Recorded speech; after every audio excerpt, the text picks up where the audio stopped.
Warahmatullahi wabarakatuh.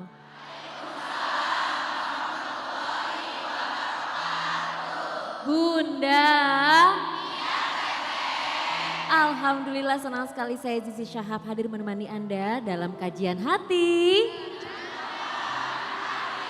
Hari ini senang sekali kita berkumpul di Masjid Agung Kota Bogor dan hari ini tema kita adalah dibatasi bukan berarti terbatas karena nikmatnya begitu luas. Masya Allah. Langsung saja kita kasih kesempatan untuk Ustadz memberikan kajian untuk kita semua. Silakan Ustadz. Bismillahirrahmanirrahim. Assalamualaikum warahmatullahi wabarakatuh.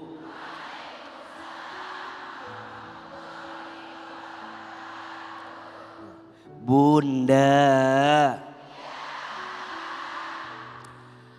Allah itu maha baik dan Allah itu sangat baik. Allah tidak mungkin menghadirkan satu aturan kecuali di dalamnya ada kebaikan. Termasuk ketika kita bicara tentang sesuatu yang halal dan sesuatu yang haram. Al-halalu bayyinun wal haramu bayyinun. Yang halal itu jelas dan yang haram itu jelas. Yang halal ikuti, yang haram tinggalkan. Lantas pertanyaannya, kenapa Allah menciptakan yang haram? Ternyata di balik perintah yang halal dan di balik larangan yang haram, di situ ada kebaikan yang sedang Allah siapkan. Yang pertama, sebagai ujian ketakwaan dan kepatuhan kita atas perintah Allah Subhanahu wa taala. Sebagaimana di dalam Al-Qur'an surat Al-Baqarah ayat 168. A'udzubillahi minasyaitonirrajim. Ya ayyuhan nas kulu mimma fil ardi halalan thayyiba wala tattabi'u khutuwatis syaiton innahu lakum aduwwum mubin. Wahai manusia, makanlah, ambillah sebagian makanan di muka bumi dengan cara yang halal dan baik. Dan janganlah mengikuti langkah syaitan. Sesungguhnya syaitan itu adalah musuh yang nyata untuk kita semua. Yang kedua, kenapa Allah ciptakan yang halal dan yang haram? Ternyata di dalamnya ada hikmah, ada kebaikan. Yang halal itu menyehatkan. Yang halal itu menyembuhkan. Yang halal itu menenangkan. Sedangkan yang haram sebaliknya. Dan yang ketiga, kenapa Allah hadirkan yang halal dan yang haram? Untuk menguji hambanya. Siapa di antara hambanya yang senantiasa taat dan patuh kepada Allah Subhanahu wa ta'ala. Ada satu doa. Doa ini agar kita dicukupkan dengan yang halal. Bacanya setiap hari Jumat ba'da asar. Bismillahirrahmanirrahim. Allahumma kfini bihalalika an haramika wa aghnini bifadlika amman siwaka.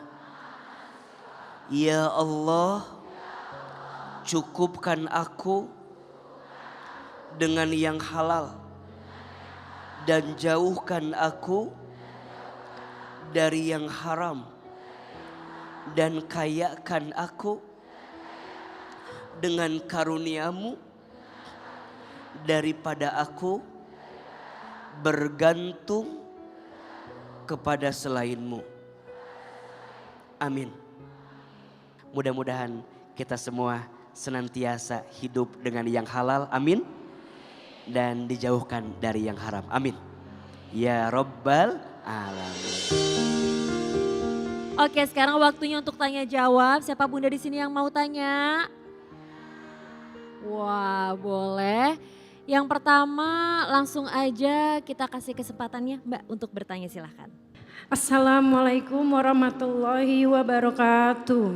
Waalaikumsalam warahmatullahi wabarakatuh.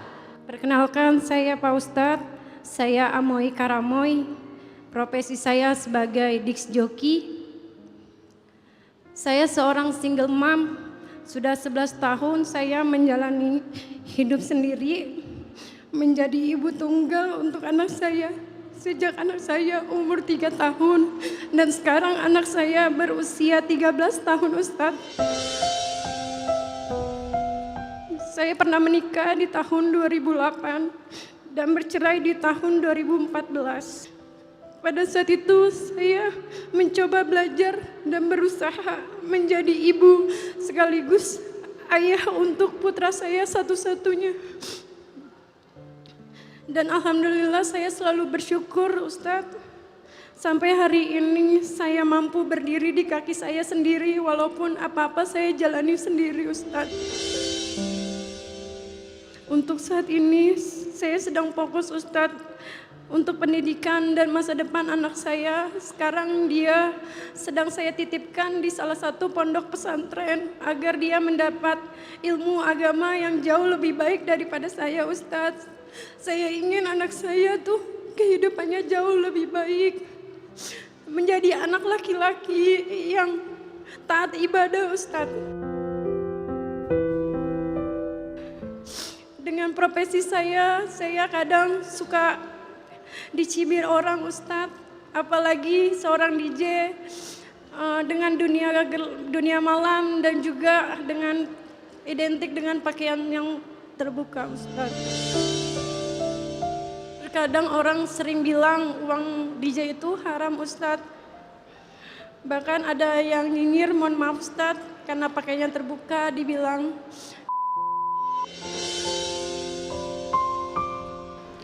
Yang saya ingin tanyakan Ustadz, orang bilang uang saya nggak baik, hasilnya juga nggak akan baik. Apalagi banyak orang yang bilang uangnya nggak halal karena profesi sebagai DJ. Tapi di sini niat saya cuma ingin kasih yang terbaik untuk anak saya Ustadz.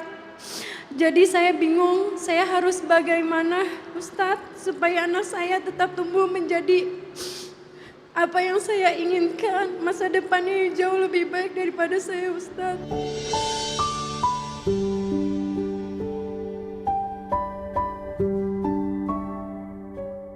Teh Amoy, AA mau tanya sedikit boleh? Boleh Ustadz. Anak tahu pekerjaan mamahnya sebagai seorang DJ. Tahu Ustadz. Apa yang pernah dia sampaikan sama mamahnya terkait dengan pekerjaan yang dijalani? Kadang aku kasih pengertian Ustadz sama dia. Mamanya hanya satu-satunya kerja keras demi dia. Kadang dia menangis kalau saya bilang seperti itu Ustadz.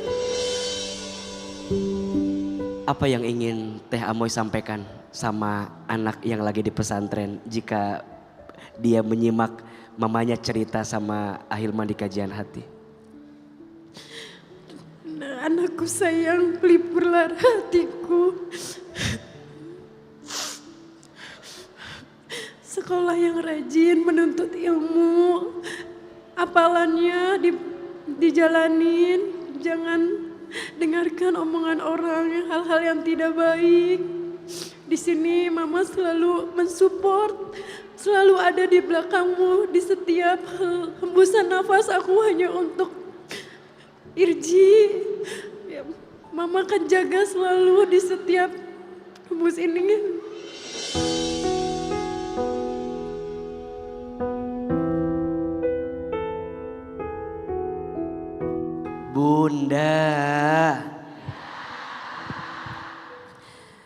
Bunda sayang pemirsa Trans TV yang dirahmati Allah. Jangan pernah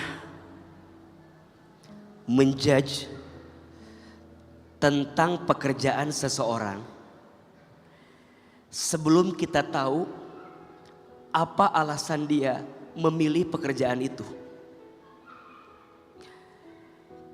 Kita semua tahu bahwa pekerjaan yang Teh Amoy lakukan memang cenderung mengarah kepada sesuatu yang tidak baik. Tetapi di balik pilihan pekerjaan itu ada alasan. Salah satu alasannya, beliau menjadi tulang punggung keluarga. Kemudian beliau punya anak yang jika beliau tidak bekerja, maka yang terjadi adalah kemadharatan yang lebih besar. Sehingga memilih pekerjaan yang kita semua paham, pekerjaan itu mengarah kepada sesuatu yang tidak baik. Tapi Teh Amoy dan semua yang sedang bergelut dengan pekerjaan yang tidak baik, belajar untuk memberikan batas. Sampai kapan kita bertahan pada sesuatu yang tidak baik itu. Dalam kaidah hukum, sesuatu yang tidak baik itu menjadi boleh hukumnya sebatas untuk memenuhi sesuatu yang madharat bagi dirinya. Maka nanti ada istilah ad-daruratu tubihul mahdhurat. Segala sesuatu yang darurat itu hukumnya menjadi boleh. Sampai akhirnya kita keluar dari kondisi yang madharat tersebut. Maka pesan AA pelan-pelan. Teh Amoy pelan-pelan tinggalkan. Mungkin kalau sekarang setiap hari coba dikasih jeda. Coba dikasih waktu. Biar kemudian nanti ada pilihan aktivitas lain yang lebih baik, yang lebih halal. Sehingga kita bisa meninggalkan pekerjaan yang kita anggap tidak baik itu. Betul?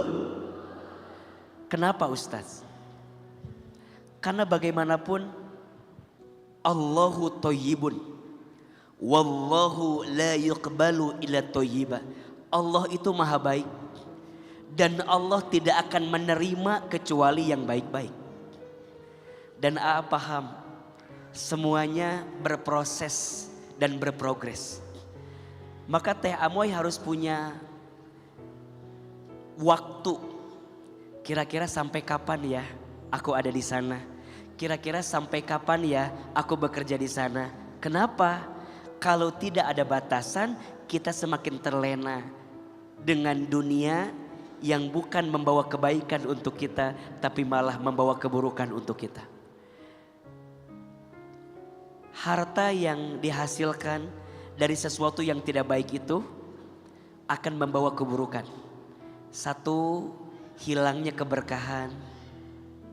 Dua, hilangnya ketenangan.